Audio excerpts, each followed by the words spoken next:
This is an alternate version of exercise 5-4 from page 256 on the textbook, examining the income effects on inventory methods.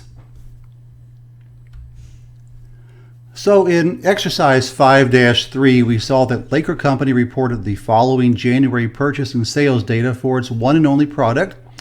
We calculated the value of the ending inventory and cost of goods sold under 4 different approaches: the specific identification method, the weighted average method, the FIFO method, and the LIFO method.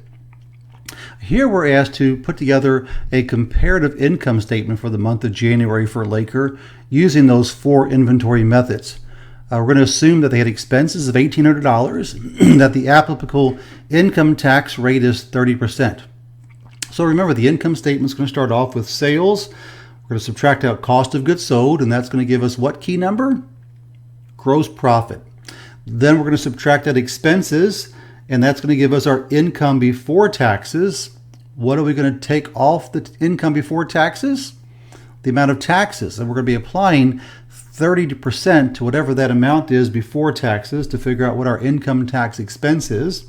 Subtract that out, and that'll give us net income. And what we're going to see is that net income is going to be different for each different method. We're going to come up with separate, different net incomes depending on which inventory valuation method was selected.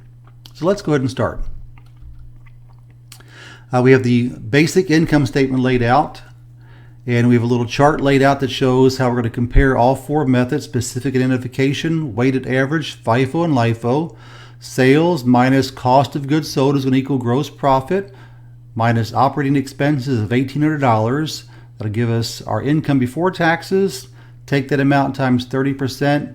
That'll give us our tax expense. Subtract it out. What's left over will be net income. Notice that sales will be the same under all 4 methods, to $4,680. Notice that expenses will be the same under each method as well, of $1,800. What's going to change will be our cost of goods sold, which will change our gross profit, which will change our income before tax, which will change our tax expense, which will also affect our net income. So let's put together the income statement for Laker under the specific identification method first. So we can fill in all for the $4,680 for the sales, fill in for all 4 the operating expenses of $1,800. But for cost of goods sold, we need to go back and refer to our data. So we solved this problem before, and under the specific identification method, we pulled the data and we determined that cost of goods sold was $1,804. For a refresher, go back and look at exercise 5-3 on how this was solved. Specifically, we're just going to go through and pull out the data that we need. So $1,804 is our cost of goods sold under this particular method. We can fill out what ending inventory is as well. It doesn't really play into this problem, but with that, we can take that $1,804 and drop that back into our income statement for Laker. Now we can do our gross profit by taking the sales minus the cost of goods sold will give us gross profit of $2,876. $4,680 minus $1,804 is $2,876. Subtract out the operating expenses, and that leaves us income before taxes of $1,076. Okay, so we need to figure out then how much they're going to pay on taxes. Well, they're at a 30% tax bracket, which means for every $1,000, they pay 30% of that to Uncle Sam, or $300. So it's going to be a little bit over $300 because 30% times 1,076 is actually $323. Subtract that from our income before taxes, and that gives us net income. So under this particular approach, Laker would have received net income of $753 for the period. Let's take a look at the weighted average method.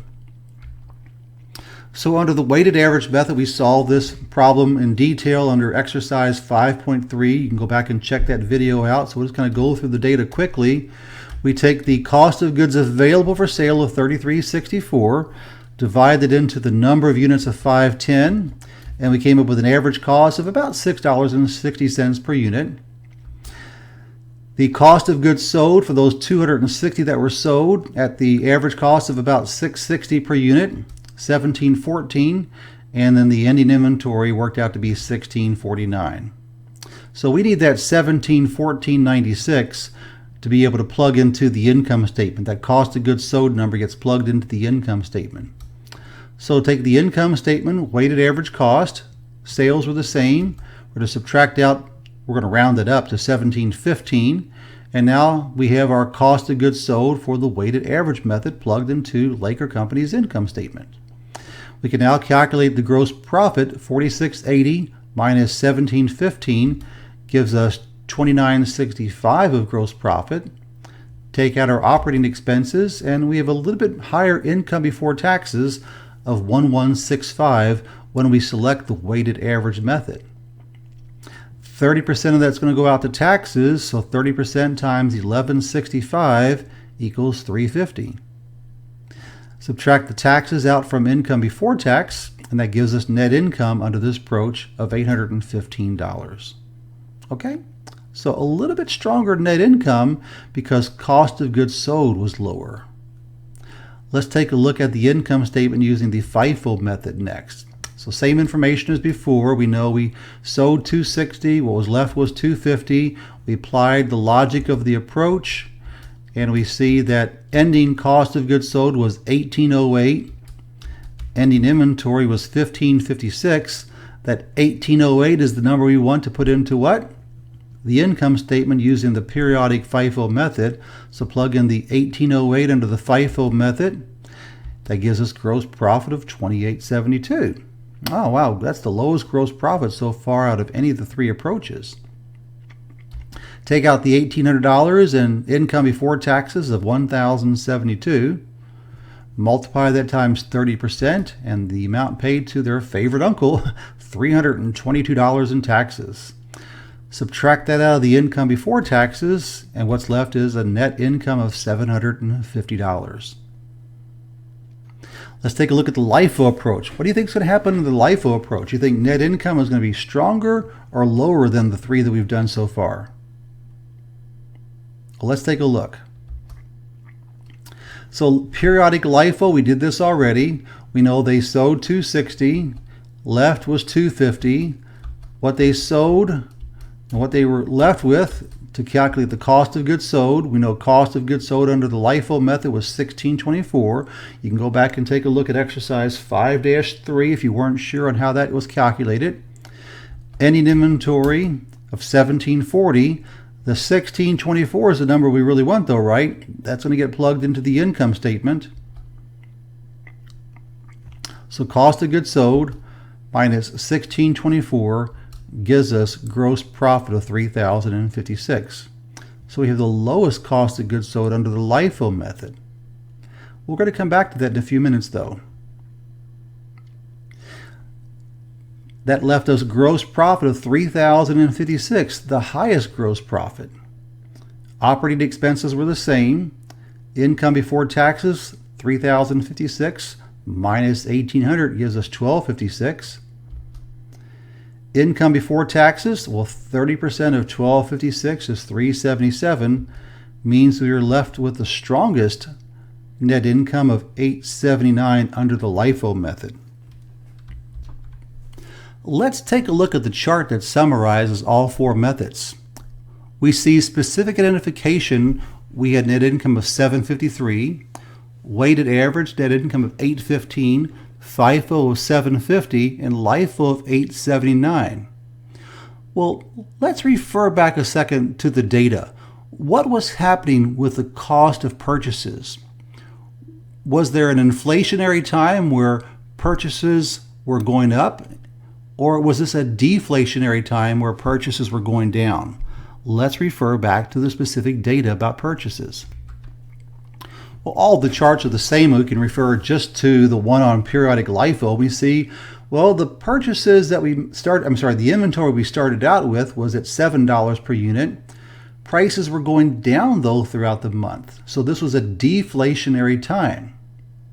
They went from $7 down to $6.80, down to $5.90 by the time we purchased stuff on January the 30th. Under the LIFO method, the last ones in are the first ones out. So we are expensing out which type of cost? Higher cost or lower cost? Well, under the LIFO method, because this was a deflationary time, prices were going down, we were actually expensing out lower cost. What value of inventory was left? Well, that was the higher priced inventory that was left. So under the LIFO method, when there's a deflationary time, cost of goods sold will be lower than under the FIFO method. Let's take a look at the FIFO method to see what happened.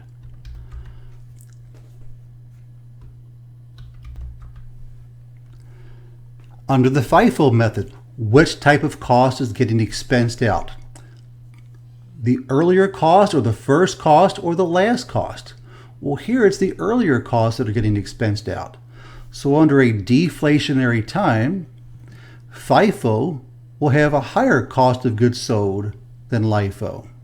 Why? Because the earlier costs were the highest cost, and those were the costs that were getting expensed out first.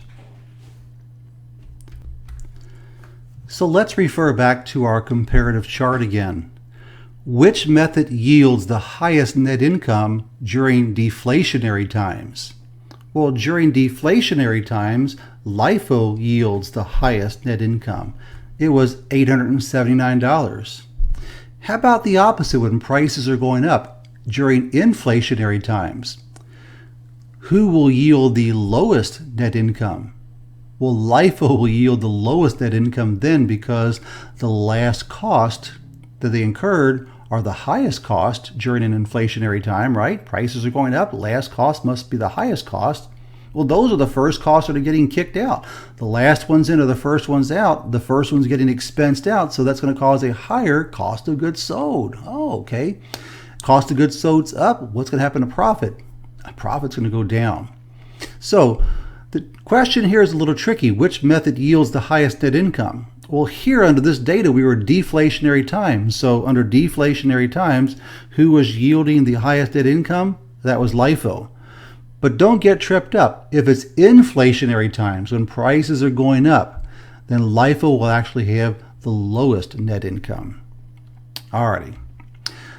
Does net income using weighted average fall between FIFO and LIFO? It sure does. It does indeed. And that will always happen regardless if it's inflationary times or deflationary times. It's always going to be right smack in the middle between the two. And then here's the cost difference about inflation and deflation. If costs were rising instead of falling, which method would yield the highest net income? Well, we already answered that. That would be the FIFO method. Okay, gang? That's all for now.